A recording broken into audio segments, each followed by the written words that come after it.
바람도 휘휘 돌아 쉬어가는 곳.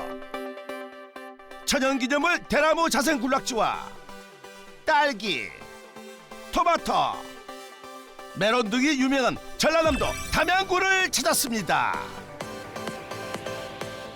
이곳에선 어떤 부자농부를 만나게 될까요? 야, 질서장 아버지 부재. 중국어를 잘한다는 부자농부. 과연 어떤 작물로 부자가 됐을지 궁금한데, 한적하고 평화로운 마을을 지나 중국어 잘하는 부자농부를 찾아 나선 우리 제작진. 과연 부자농부는 어디에 있을까요?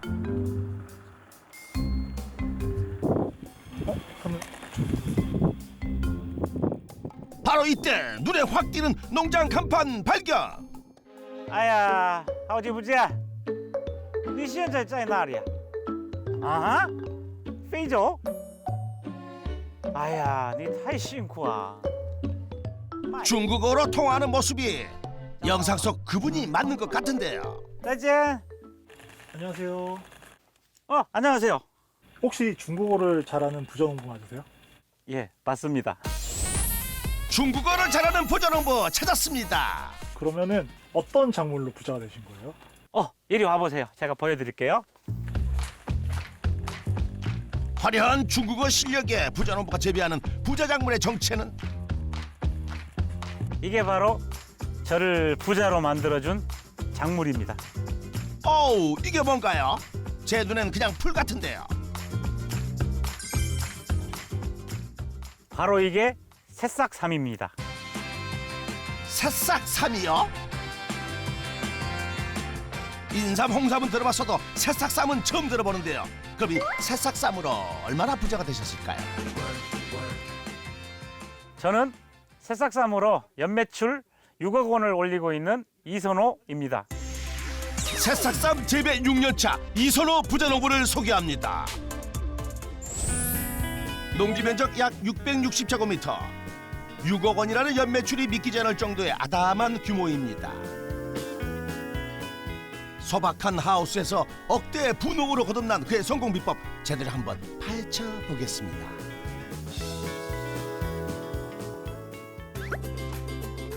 이른 아침 부자농부의 하우스. 한창 새싹쌈을 수확 중인데요. 짧은 기간 동안 키우는 새싹쌈은 수확일도 그만큼 빨리 돌아오기 마련인데요. 수확한 새싹쌈은 왜 손에 들고 있는 거예요? 보시면 여기 사이에 있는 아이가 미니삼을 뽑은 거예요. 여기에 있는 거는 이제 소자예요. 이런 식으로 구분을 하죠. 중자는 맨 마지막 손가락 사이에 끼우고, 대자 같은 경우는 검지하고 중지 사이에 끼워서 이런 식으로 사이즈 구분을 합니다. 이렇게 손가락에 끼워 크기를 구분한다는데요. 수확 후 선별하면 작업 시간이 오래 걸리기 때문에 수확하며 동시에 선별 작업까지 한다는데요. 새싹쌈의 크기는 미니부터 명품까지 총 6가지로 나눠진답니다.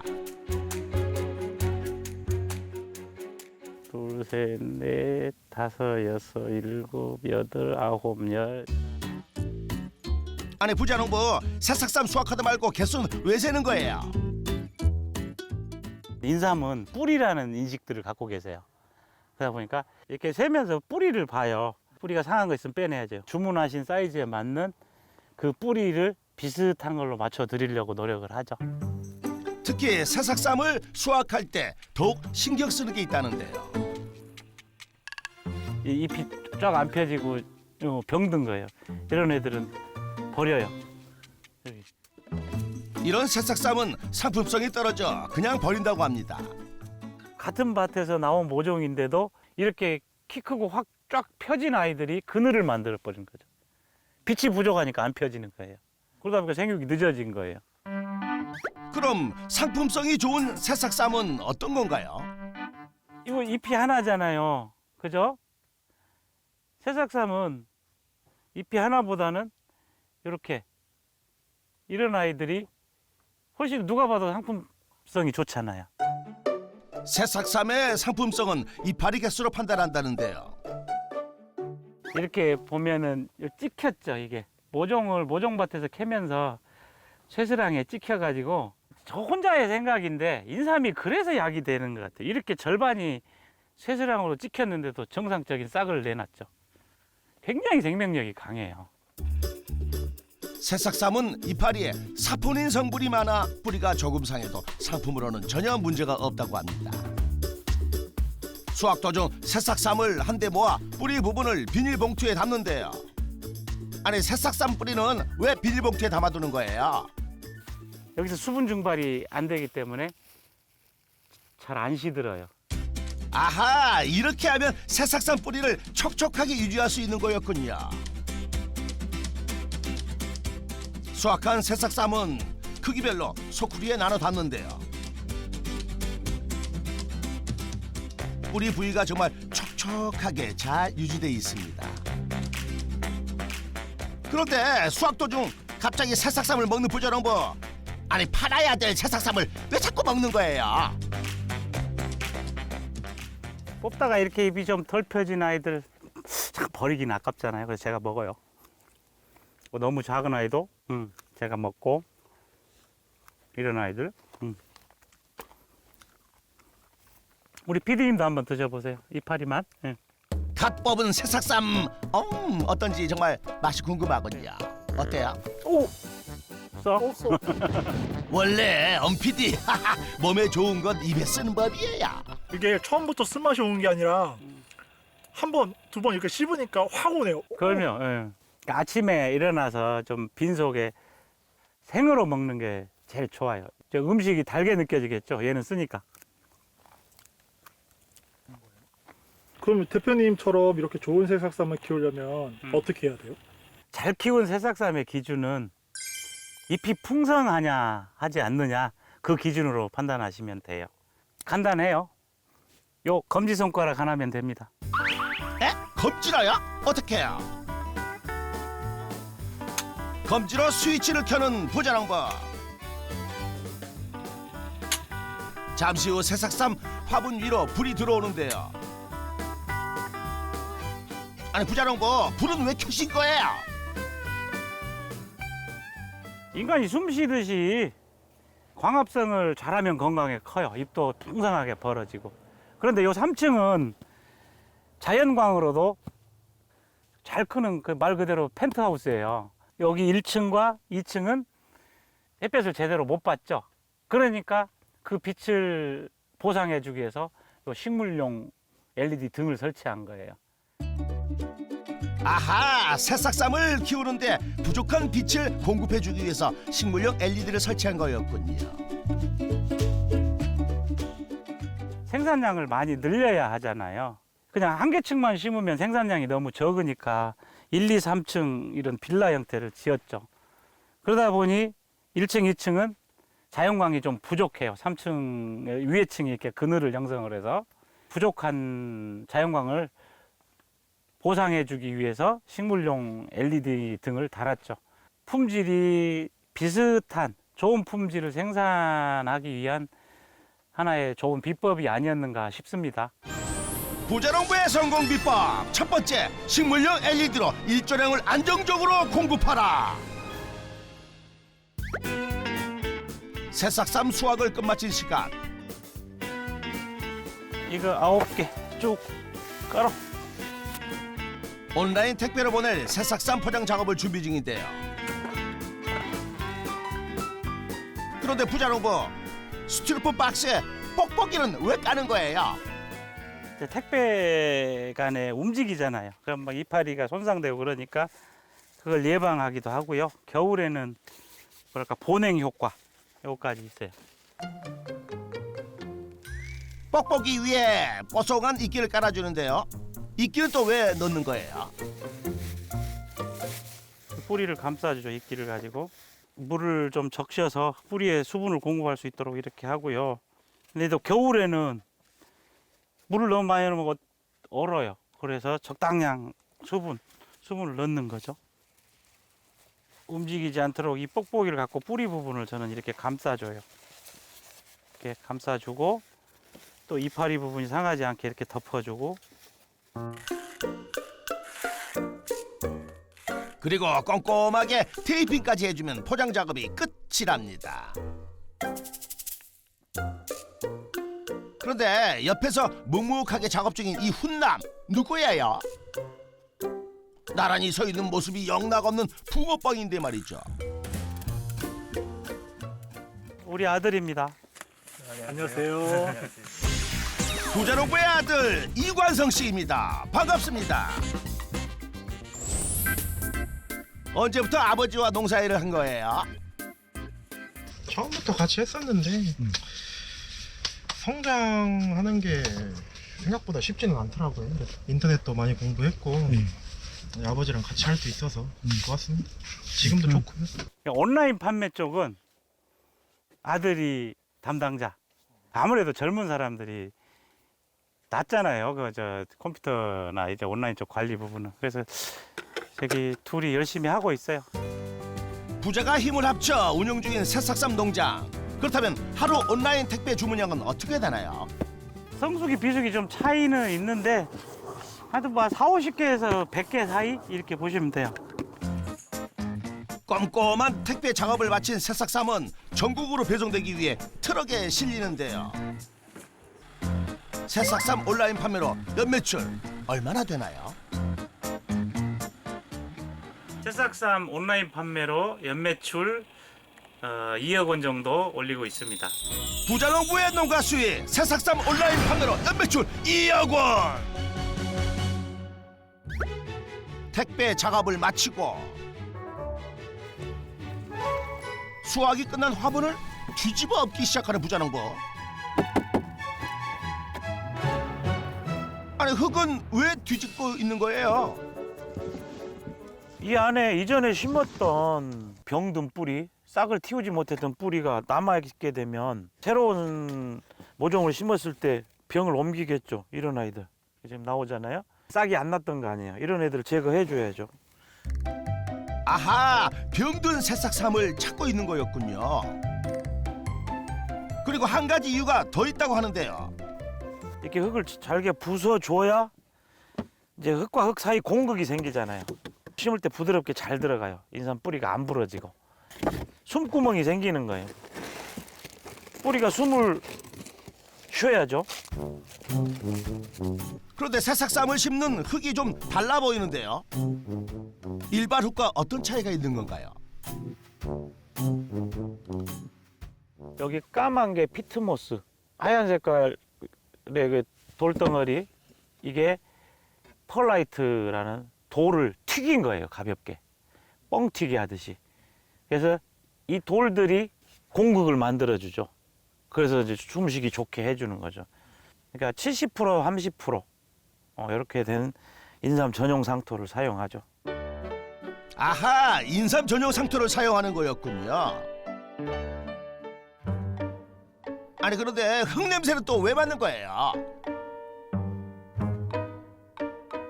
수확하자마자 바로 또 뒤집어서 다음 작기를 심기 때문에 사실 흙이 마를 시간이 거의 없습니다. 그러다 보니까 썩었는지 안 썩었는지를 확인을 해줘야 돼요. 이렇게 냄새 맡아보면 알아요.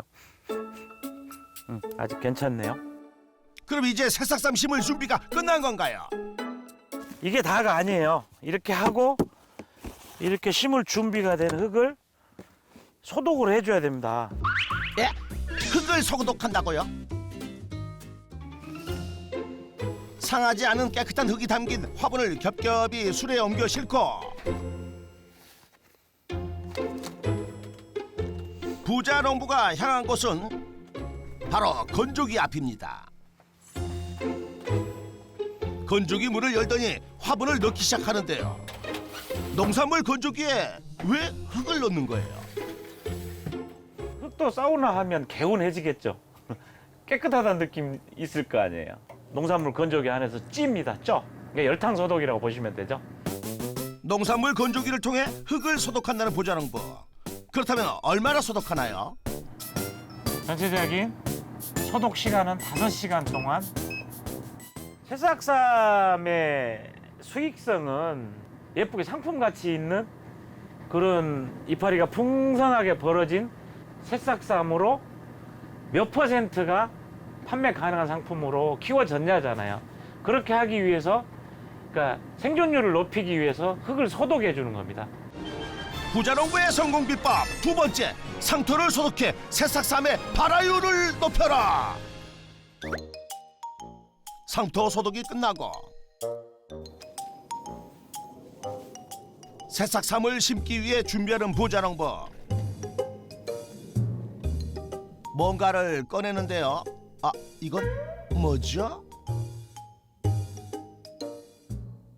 자, 이건 제가 직접 만든 그 새싹삼을 심는 꼬챙이. 담양이 대나무 고장이라 대나무로 깎아서 직접 만들었어요. 새싹삼을 심기 위해 꼭 필요하다는데요. 이걸로 어떻게 심는다는 거예요? 모종의 끝부분을 이렇게 요 홈에 끼워서 이렇게 눌러주면 되고요. 마치 기계로 작업하듯 쑥쑥 아주 잘 들어갑니다. 뇌두 부분 요 정도까지 심어주는 게 제일 좋은데 안 들어가잖아요. 이럴 때는 이렇게 비스듬하게 사선으로 심어주니까 좋더라고요. 심을 때 꼬챙이로 새싹삼의 뿌리를 짚는 위치도 아주 중요하다고 합니다. 몸통의 중간이나 또는 윗부분을 하게 되면 이게 굵은 부분이라 딱딱해서 부러져요. 그리고 너무 끝부분을 하면은 잘 들어가지도 않고 만약에 흙이 좀 딱딱하다 그러면은 여기도 떨어져 나가 버려요. 아하, 모종 하나 심는 것도 쉽지 않은데요. 한 화분에 그렇다면 몇 개나 심나요? 이렇게 대략 가로 한 10개, 이쪽으로 7개나 8개. 저는 화분 하나에 약 70개에서 80개를 심습니다. 모종은 크기에 따라 일정 간격으로 심는다는데요. 이렇게 심은 새싹삼은 3주 정도 키운 뒤 소비자에게 판매된다고 합니다. 그리고 새싹삼을 심자마자 꼭 해야 될 일이 있다는데요. 바로 스프링클러를 이용해 물을 주는 겁니다. 농사 막 시작해서 심는 양이 그렇게 많지 않을 때는 이렇게 수돗물 샤워기 같은 걸로 이렇게 물을 줘도 괜찮았는데 이제 많이 심게 되니까 이 물 주는 시간이 꽤 많이 걸리더라고요. 그래서 이 스프링클러를 달게 됐죠. 그럼 스프링클러 설치 후 어떤 점이 좋아졌나요? 확실히 편해요.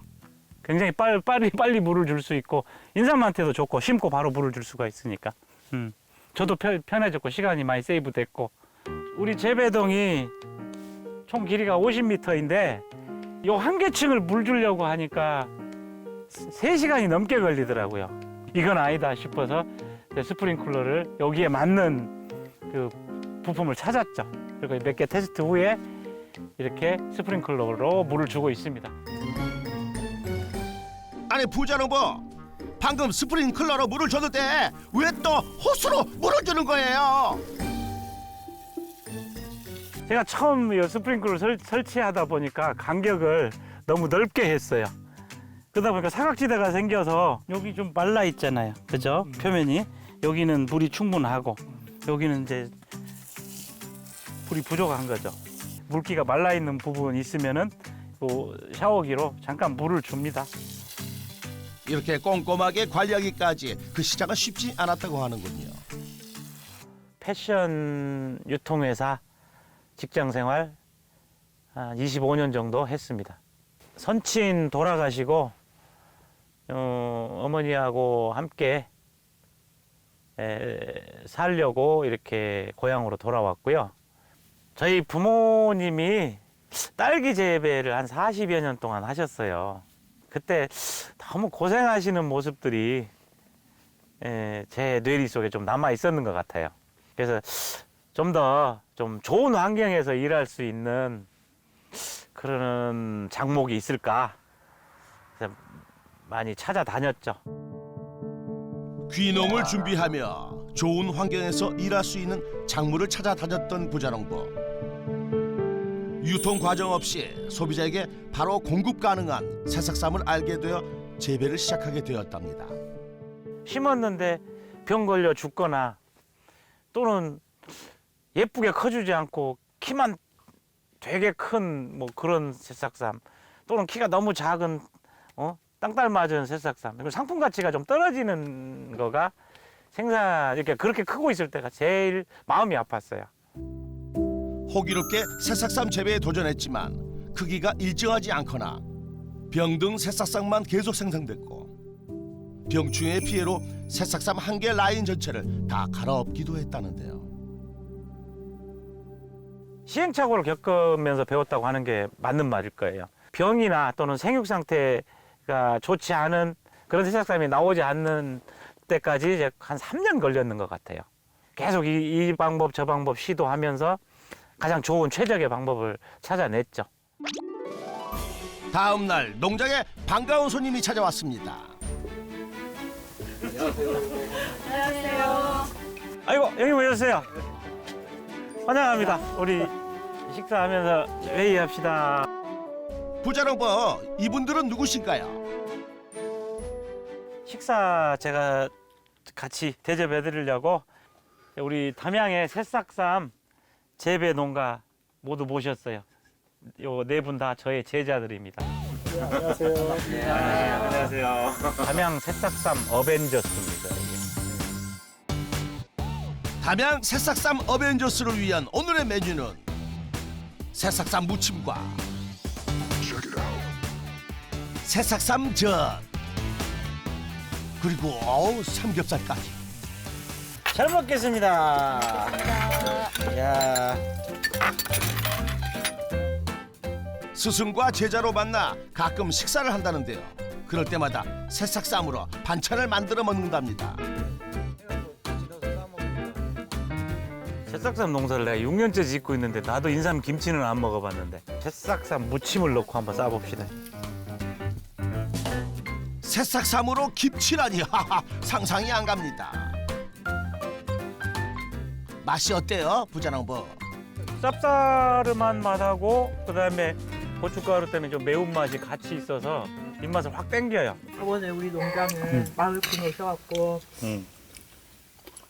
이백줄 하고 가셨는데 크기 상관없으니까 많이 드려요. 그래서 뭐 하시게요? 그랬더니 김치 담은데 진짜? 한번 해서 드셔보셨는데 맛있다고. 그래. 제자들이 생각하는 새싹쌈 농사의 매력 뭘까요? 12모작, 13모작, 15모작까지 할 수 있는 거고 대신 몸은 피곤하겠죠. 쉬는 날이 없으니까. 네, 어차피 일로 한다면 네, 그 부분이 좀 매력이 있지 않을까. 네, 연중 수익이 창출되니까 네, 그런 것 같아요. 저희 부부가 같이 한 농장에서 같이 할 수 있는 그런 환경이다 보니까 참 좋더라고요. 신랑이 원래 엄청 까만 피부였는데 햇빛에 많이 걸려서 근데 여기 새싹쌈 하고 나서부터는 훈남이 돼가고 있는 것 같아요. 얼굴이 하얘져가지고. 본인의 농사 노하우를 후배 농가들에게 다 알려줘도 전혀 아깝지 않다는 부자농부입니다. 우리 담양군에 오시는 분들한테 혹시 새싹쌈을 하시겠다고 그러면 시행착오를 겪으면서 공부했던 내용들을 그냥 다 가르쳐주고 싶어요. 부자농부의 따뜻한 마음이 전해지는 식사 시간이었습니다. 그날 오후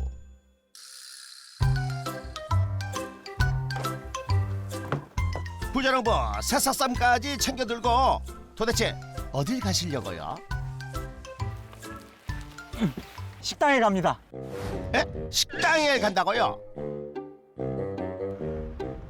식당에 간다는 부자농부를 따라가보는 우리 제작진.